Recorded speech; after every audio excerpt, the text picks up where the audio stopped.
YouTube Ozzico in the Goat House is back. A week away until the NFL season officially kicks off. Texans Chiefs next Thursday. Really pumped for that. Really excited for this video. I got my award predictions. We got 12 different awards. I got my predictions. I also have a wild card / dark horse pick, so not just my actual pick. And then we also have the fan voted predictions as well. Our Discord, which is involved on that Patreon link that you see there and in the description in the comments. The people of the Discord created the finalists for each award, and then if you follow the Twitter, you got the chance to vote. Everyone on the on Twitter got the chance to vote for who won each award. So pretty cool. We'll see my pick. That's my actual pick. We'll see my dark horse pick for each award, and we'll see the fans pick for each award. So really enjoyed creating this video here. Please subscribe. 60K, that's our goal. Trying to reach that early in the season. We'll have full coverage unlike anyone else here. And we have weekly picks, score predictions, power rankings, plenty more. Always adding more content, videos every single day during the weekday. And then during games, we have kind of full coverage on that Twitter. Live tweeting during games, so you're going to want to follow that. And we keep you guys involved in all the latest news. Got a lot of cuts incoming here before the season actually starts. So excited about that as well. We have a podcast, Patreon for bonus content, and to join our fantasy league. Link in the description in the comments for anything you may need there. Let's go on to the MVP. A little boring here because it's hard not to go Patrick Mahomes or a guy like Lamar Jackson, Russell Wilson. Those guys were up for the award there. Some top tier running backs can definitely win. I actually strongly consider Dak Prescott. I think Dak's going to have a pretty big year, and I went that route for the dark horse. And I think last year for the dark horse, I kind of went a little too dark for a lot of these. A lot of too out there, and I kind of want to make it more realistic. It's kind of that wild card pick, realistic. So I went with Dak there. I think Dak's going to have a big-time year. Mike McCarthy leading the way and a lot of weapons there. But, yeah, I went with Patrick Mahomes. And the reason being, it feels like he's already the best player in football, the best quarterback for sure. And it feels like he's improving, getting better. He's starting to understand defenses. Kind of saw that. And I always bring that up. Felt like that first Raiders game is where last year where I kind of noticed he started to understand defenses and change the plays at the line like crazy and win while doing that. Win the play by doing that. So I had to go Mahomes, and the fans would agree there. They also go with Patrick Mahomes.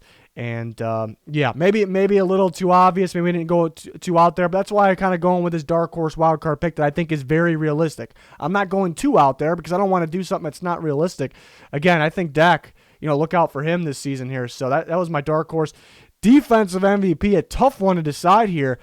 Maybe I went a little bold here. My actual pick, I'm going Jamal Adams, and I'm starting to get hyped on Jamal Adams a little more and more here. My top prospect in that draft class. Just a few years ago there, and playing with the Jets and making all that, that impact there wherever he's lined up at the back end, the front, the box. They use him to get after the quarterback. He's always making those impact plays, and his presence is really felt. Now he goes to Seattle, a little better system there, some more talent around him. And the guy, I think he's out to prove something. That's his attitude. That's why you gotta respect it. You gotta love his game.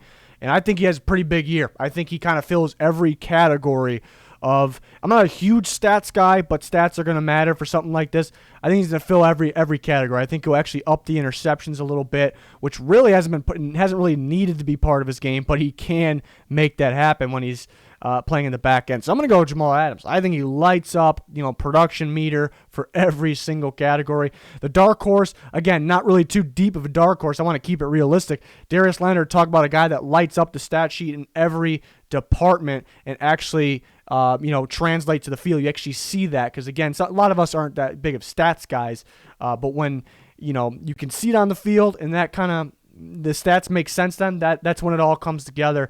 So Darius Leonard, another guy that, is ahead of schedule, I'd say. A little better than he's supposed to be at this point. So freaky dude. Again, he'll be involved in the passing game, whether it's coverage, getting after the quarterback, and he'll be heavily involved in the run game as well. So that's a dark horse there. And then you guys went with Aaron Donald, defensive lineman. You think, that's an obvious choice there. He's going to stop the run at a high level. He's going to rack up some sacks and pressures. So no actual edge rusher on this page here of the defensive MVP. That's a little bold of all of us here. No actual edge rusher, which is a key piece. And Aaron Donald gets pass rush like the edge rushers, but he plays on the D line. But yeah, there was a lot of edge rushers that got votes from you guys, looking at Chandler Jones, Khalil Mack, maybe a guy like Myles Garrett. But yeah, maybe I went a little bold there, Jamal Adams, but not too out there. Not too out there. Next, we got Offensive Rookie of the Year. My pick was Clyde Edwards-Helaire, my number one running back in the draft. Ends up with the most perfect fit, the Kansas City Chiefs. I think the reason he's my number one back, I thought he was the more complete guy. I didn't really think, you look at the running ability, there really wasn't much at all splitting up the top guys.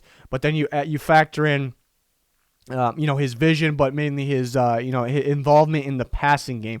A really underrated and really good receiving back, not just out of the backfield, downfield as well. Very quick, can run routes. Key piece of the LSU offense here. Joe Burrow say he's the best player he's ever played with. Perfect fit. The Chiefs got Patrick Mahomes. You got teams kind of playing back because they're worried about the deep ball. You're worried about the speed of guys like Tyreek Hill. You're worried about the middle of the field with Travis Kelce. And then all of a sudden you got Clyde Edwards-Helaire in there. And no Damien Williams because he opted out. Edwards-Helaire is going to rack up the production. I'm going, that's my pick for Rookie of the Year. Which is pretty crazy because Joe Burrow is the best quarterback since I've been doing this here on YouTube, the best quarterback I've seen. And I think he's going to be a heck of a quarterback, even rookie year. And I think it's a perfect fit for the Bengals and Zach Taylor. They have their weapons there, running back, receiver. So Joe Burrow is going to be excellent this year. Could be a surprise team that gets more wins than you expect because of a guy like Joe Burrow. So definitely considered him. Dark horse, I went with Antonio Gibson, so maybe I went a little darker for this one. I was originally going Justin Jefferson of the Vikings, so keep him in mind, but I went Antonio Gibson, who was one of my draft crushes, if you remember the pre-draft process. He can play running back and play receiver, both in which the Washington football team could use, and I'm hearing really good things lately in practice when it comes to the scrimmage. He's playing with the ones, and he's playing there with Adrian Peterson. And you got Scott Turner in there who wants to use the back as a receiving back quite a bit. AP maybe can't be involved in that too much. Antonio Gibson, former receiver, can play receiver, can definitely be involved in that. Guy's a stud, and we see running backs have a pretty good shot at winning this award sometimes. So that's a guy to look out for sure for Offensive Rookie of the Year, kind of that sneaky guy there. Looking at defense, speaking of the Washington players, the Chase Young, top pick, top defensive player in the draft. I went with him. The fans went with him. He's going to rack up a good amount of sacks this year. He's going to be a force for sure. Can be dominant in the run game. And this defense, kind of feels a little more complete. Adding Chase Young, that front seven is going to be very dangerous because of it. So pretty obvious choice there. I mean, there's some other really good defensive players. The dark horse, which I don't think is out there, Kenneth Murray of the Chargers, who the Chargers trade back into the first round to get the Oklahoma linebacker. And the thing I like about Kenneth Murray, and I kind of was preaching it all offseason pre-draft process, he's not really just an off-the-ball linebacker. See, Oklahoma lined him up as an edge rusher, and he was very good there. In a small sample size, I got enough to see that he's good at it. So he can move around quite a bit. High motor guy, very rangy, freak athlete, can be dominant in the run game. Could work on the pass coverage a little bit as a rookie here, just coming in. No big deal. But you look at who his coach is. Defensive coach, one of the brightest minds in Gus Bradley. And Gus Bradley gets, unique. You see him take Melvin Ingram, move him around a bit. They get a guy like Nwosu from USC a couple years ago. It's a guy that he's kind of a hybrid player. So they're trying to look for those hybrid players. And here you go. Here's a perfect example of one of those players. So they're going to get creative with Murray. I think he'll get some sacks on blitzes. They could use him off the edge. They can get creative with him and Ingram, sliding one inside, one outside. So he's going to be fun to watch. It's going to be fun to watch. And they're going to need his production. On that defensive side there with Derwin James out, even though two totally different positions, but you can catch Derwin James kind of playing up in the box as well. So that's definitely a guy to look out for sure. Moving on.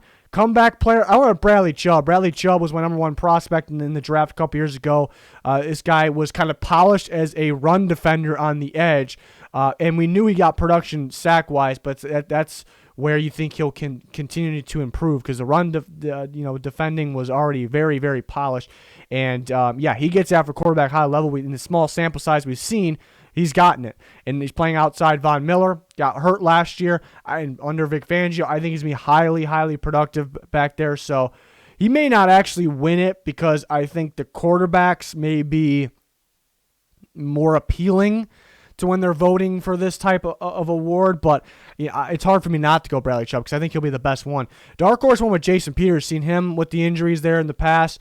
The Eagles going to let him go, but then all of a sudden they bring him back. He can play guard. He's supposed to play guard, but Andre Dillard goes down. He can play tackle. He's a very key piece for them this year, so that was kind of the dark horse. And the fans voted for Cam Newton there. Another kind of obvious choice that if Cam, starts to pick it up again. And I know the talent's there. It was just kind of he was playing injured, obviously, in the past. So if he's healthy, talent's there, they'll win some ball games. Cam Newton will be good, and then he has a realistic shot at winning this award here. Moving on to the Coach of the Year. So I went back-to-back Broncos here. I'm going Vic Fangio, and I strongly consider Bruce Arians because the Buccaneers are going to make a pretty good run. I can strongly consider a lot of guys. Mike McCarthy for the Cowboys, Cliff Kingsbury for the Cardinals, because I think all those teams will step it up. Really, really close. The difference was, Bruce Arians might have, more talent. Looking at the offense, brought in a lot more talent. Same with Mike McCarthy, has a tons of weapons there. So Vic Fangio has the defense, and he's the defensive mind. But I think just turning the mess of a season last year and kind of just turning this team around and possibly getting the playoffs, that was kind of the deciding factor on Vic Fangio. Dark horse Bill Belichick, seen for years people complain, and I agree with it, that the actual best coach doesn't win Coach of the Year, which you can understand why at the same time. You feel like Bill Belichick could have won so many, but now the Patriots aren't supposed to be as good, and if he does his job that he's always done, he definitely has a shot to win it. Fans pick Cliff Kingsbury. The perfect mind and system for the players that he drafted, guys like Kyler Murray, for all those receivers, for Kenyon Drake. So it's a lot mainly of a fit that actually works, translates to the field, tough to game plan against. They're going to win some more ball games. That organization could be turned around, so I can understand Cliff Kingsbury there. So that's the coach. Move on to the breakout. One with Quinnen Williams here, top draft prospect last year. Is a dominant player, total package. You look at, and I'm not going to compare. I'm not going to say he's exactly Aaron Donald. He's got different, a different body type and different player. Aaron Donald, elite right now. But Quinnen Williams, what I mean by that, he brings everything to his game from the defensive line. Can stop the run at a very high level, but will get that pressure. People sleeping on him a little bit because a little quiet last year. Didn't play full time last year. He's going to get going. This kid's going to be a really, really good player. So look out for him. Dark horse, not too much of a dark horse. I just had to put him on here because it was between Quinnen Williams and TJ Hawkinson for me. TJ Hawkinson, since I've been doing this here with you guys, the draft process, the draft coverage, TJ Hawkinson's the best tight end I've seen as a prospect, and because he's a total package guy. Extremely good catching the ball, extremely good after the catch. Could be a George Kittle type tight end. Both happen to be from Iowa, and which Iowa one was the better prospect? TJ Hawkinson. Doesn't matter. I'm not saying he's going to be better than Kittle or as good right away, but he can be. Because remember, Kittle wasn't supposed to be that good. So I think Hawkinson, as long as he's on the field and healthy, see he was beat up last year, he's going to be dominant. So that's a breakout player there. And the fans went with Kyler Murray. I can see that quite a bit. Kind of broke out a little bit already, but he's going to be a dominant in the passing attack there, so I can see it. But I really like Quinnen Williams and TJ Hawkinson for that. So all second-year guys here seems to be pretty popular for the breakout player. Passing title, who will lead the league in passing yards?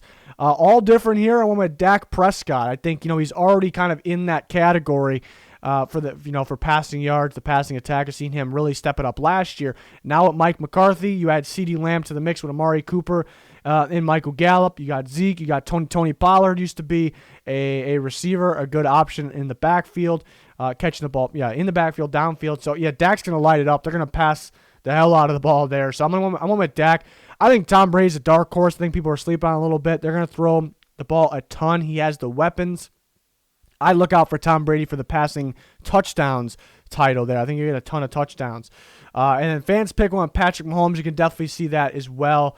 They could be looking to run the ball a little more than they did last year. So maybe that could slow them down a little bit. But, Patrick Mahomes, full year. Remember last year he missed some games. He definitely will be up there. I went with Dak, though, for the passing title.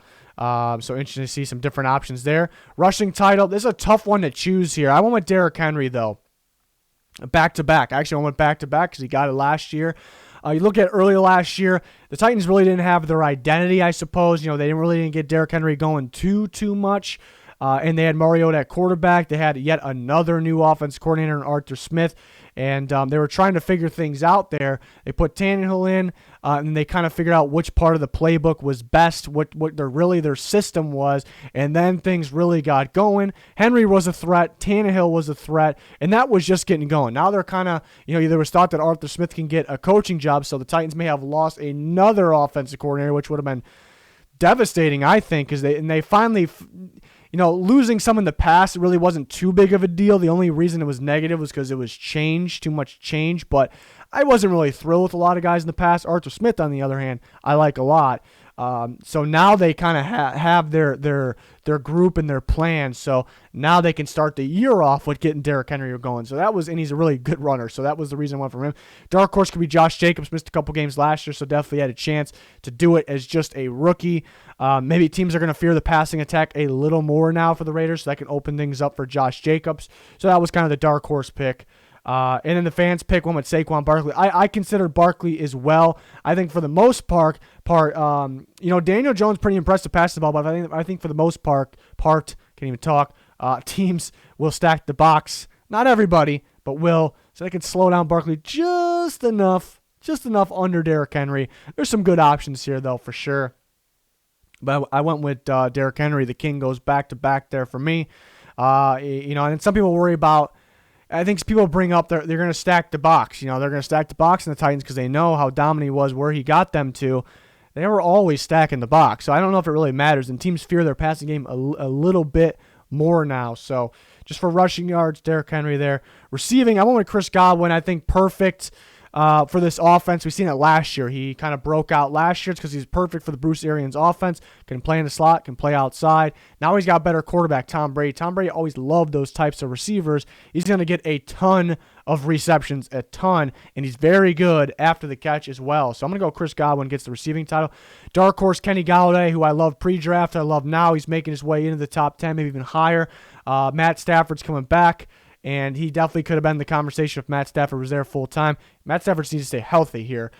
Needs to be on the field at all times here. So Kenny Golladay is definitely a guy to look out for. I was thinking Cooper Kupp's a potential dark horse as well.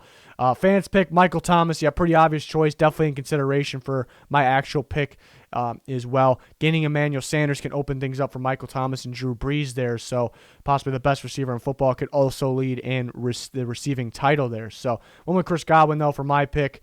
Next, sack leader. I went with Danielle Hunter. And we did our podcast yesterday. I actually uploaded yesterday's episode as a video, and Pigskin Pete actually went with Danielle Hunter too, so I was surprised to know that I wasn't going to be the only one. A little surprised. Young career, a guy that wasn't supposed to be getting this many sacks this far, and he's been top tier in sacks. Now they add Yannick Ngakoue to the opposite side, so maybe a little less double teams on Danielle Hunter. We've seen a lot of tackles and tight ends together blocking Danielle Hunter. A little less of that. So I think, both Hunter and Ngakoue should do pretty well, but I think one of them is going to be in contention for the sack leader. I think Danielle Hunter, absolute freak. Dark horse, and I actually consider this for the title, Chase Young. I think the rookie could actually contend for this title here, and that would be pretty darn impressive. Absolute freak, the Predator. Can't wait to watch the Predator with this unit here. He's going to be up there. I'm telling you, he's going to be up there. I also consider Bradley Chubb as a dark horse. I think he actually can have more sacks than Von Miller this year. He's that good. Just got to stay healthy. There's a lot of guys you can go with. Even for my top pick, I consider Khalil Mack, consider Chandler Jones. I was thinking Chandler Jones has some more help now, so that can help him, and it will help him overall, but actually it could take away a little bit. I think Kennard can, at times get the quarterback before Jones. Isaiah Simmons can. So, you can look at it either way. There's a lot of guys you can consider here. I want Danielle Hunter, though. I'm kind of feeling that adding Ngakoue could help for sure. Fans pick, another guy I definitely considered strongly, Myles Garrett there. Myles Garrett for the Browns, and he'll rack up the sacks as long as he's on the field. I think he could have done it last year if he was, or in the area, if he was on the field at all times. So just no whacking Mason Rudolph with a helmet. You're looking good. Mason Rudolph shouldn't be on the field. So I think we're all good there. We're all set. So, a lot of different options here, but it'd be something if Chase Young could do it rookie year. It's possible. It's possible. Pretty crazy to think if he gets around that 19 sack range. It's pretty wild, but he can do it. Next, interception leader. I went with Xavier Howard here. This guy's a playmaker. We didn't get to see him much last year. The year before, he was definitely up there. We've seen him reading the quarterback, reading the ball in the air. He knows how to attack the ball at its highest point. So all those boxes are checked. I like Xavier Howard at getting, as long as he's on the field, a good amount of interceptions. But then you add Byron Jones, who's more of that lockdown corner to the opposite side. Another year with Brian Flores calling this defense to add guys in the front. Kyle Van Noy is going to get pressure. I think that the actual defensive line is going to get pressure. So it's going to help Xavier Howard a lot. Sometimes he'll be covering the ones. Sometimes he'll be covering the twos. Just if he's out there every single week, this guy is definitely going to be up there for the interception leader. Dark horse J.C. Jackson. You go from Stephon Gilmore one side. J.C. Jackson, I love that pickup undrafted a few years ago for the Patriots, and he's been phenomenal. He's a very good playmaker. Another guy that I know he attacks the ball very well when it's in the air. Now he's kind of somewhat developed, maybe not fully, but developed here now, and now he's kind of going to get the full workload opposite Stephon Gilmore. Teams will obviously fear Stephon Gilmore. I think a lot of balls will be thrown at J.C. Jackson's way, and I think he'll get his hands on the ball quite a few times there. For my pick, I also consider Marcus Peters. I got like Jair Alexander for the Packers. I think some of those guys were options as well. Fans pick one with Kevin Byard. So another guy that I consider was Justin Simmons. So another safety somewhat like Kevin Byard in the back end. The Broncos going to bring a lot of pressure, so Justin Simmons will get a ton of interceptions there, I think. So guys like that, Anthony Harris could do it again as well. A lot of options here. A lot of options. The fans went with Kevin Byard, though. That makes sense. Yeah, he's a playmaker in the back end. The Titans want to get a little more pressure, and I think they could succeed at that, and that can help things out, create some potential interceptions for the guys like that. So that's what we went with here. So a lot of awards. Some of these aren't actual awards, so I think it was pretty cool to add these here. So if you didn't get the chance to vote, let me know your choices for all of these in the comments. It'd be pretty cool, and we can start some discussions down there as well. If you enjoyed the video, please smash that like button. It'd be much appreciated. I still got to do my final season / playoffs / Super Bowl predictions, so I'm excited for that. The fans, you guys are actually voting for that on Twitter as well for the fan voted playoffs and Super Bowl. So go to that Twitter, link in the description and comments. Please subscribe, turn notifications on. Full coverage in the NFL season. Cannot wait. Hopefully you can join us for that. It's going to do it for this one, though. Thanks for watching. Goodbye.